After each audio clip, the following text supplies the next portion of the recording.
ये जो कैंडल होता है ना, ये जलाने से ऐसे दिखता है। देखा जाए तो अगर हम कैंडल को पेस में जलाएंगे तो वो ऐसे दिखता है। ऐसे क्यों दिखता है?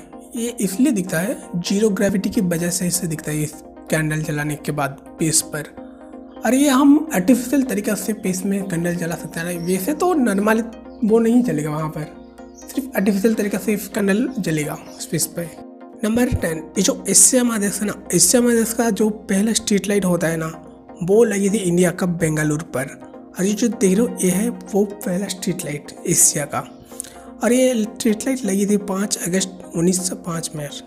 नंबर 9, जैसे कि देखा जाए इंसानों का जो कब्रिस्तान होता है, वैसे भी एयरप्लेन का भी कब्रिस्तान होता है। और जो एयरप्लेन का कब्रिस्तान होता है उसे कहते हैं एयरक्राफ्ट ग्रेवयार्ड, इसे कहा जाता है।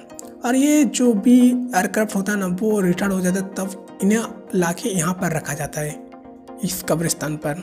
नंबर 8, नॉर्थ वेस्टर्न नामीबिया में रहने वाला एक जनजाति है जो उसे हिम्बा जनजाति से जाना जाता है। और वहाँ का जितने भी जो लड़कियाँ होते हैं उस जनजाति का, वहाँ का एक प्रथा है कि वो जो लड़कियाँ हैं वो उनकी ज़िंदगी में काफ़ी नहीं नहाते हैं, सिर्फ उनके शादी के दिन में नहाते हैं।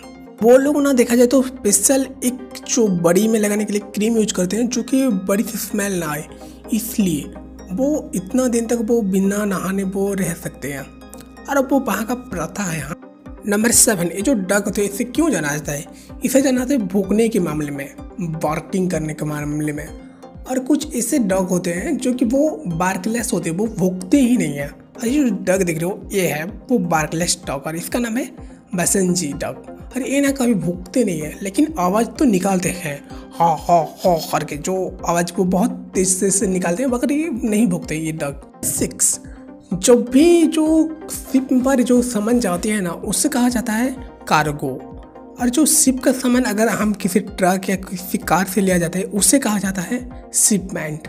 इसे सुनकर तुम्हें बहुत अजीब लग रहा होगा ना, इस वर्ड को, कार्गो और शिपमेंट को सुनकर। मुझे भी कुछ ऐसा ही लग रहा है।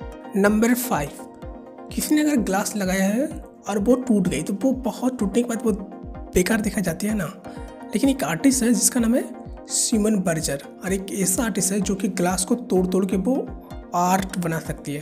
एक हथौड़ा लेते हैं हाथ में और वो तोड़ तोड़ कर ही आर्ट बना देते हैं कुछ भी। और ये तुम देख सकते हो, वो हाथ में किसी हथौड़ा लेके वो ऐसे ग्लास को तोड़ तोड़ के ही आर्ट बना रहे हैं। Number 4, lake Michigan. इसके बारे में तो आप सुने ही होंगे बहुत। ये वर्ल्ड की बहुत फेमस जगह में से एक है। 2015 में क्या हुआ कि एक टेक्निकल प्रॉब्लम की वजह से एक जहाज डूब गई थी और वो उस टाइम पर बर्फ हो गया था पानी।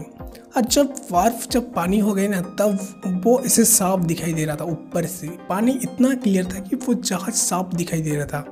और वो जहाज देखा जाए तो 300 फीट अंदर थी और वो भी सिर्फ इतना साफ दिखाई दे रहा था ऊपर से देखा जाए तो। नंबर 3, आप लोग जो ये हॉर्स देख रहे हो, इस हॉर्स का नाम है प्रिजन हॉर्स। और ये जो हॉर्स है ना, ये दुनिया के सबसे यूनिक हॉर्स में से एक ऐसा माना जाता है।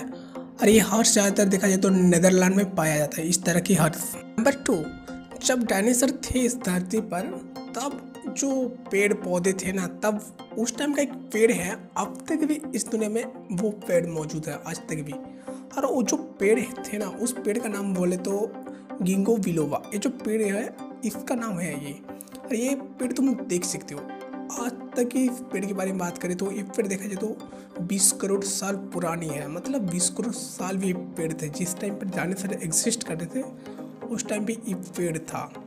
दैट्स वेरी खास। Number 1, junior Fritz Jacquet. एक देखा जाए तो एक पेपर आर्टिस्ट है। ये तुम देख सकते हो पेपर को लेके कैसे कैसे ऐसे बनाया गया है, इंसान की मुंडी के जैसा। कोई रो रहा है, कोई हाँ कर रहा है, तो इस तरह की कोई पेपर आर्ट बनाते हैं ये। और जो पेपर आर्ट होता है ना, ये बहुत सिंपल लगती है देखने में, इससे ना ये बनाने में घंटों लग जाती है। लेकिन ये जो पेपर आर्ट है इसे टॉयलेट पेपर आर्ट भी कहा जाता है।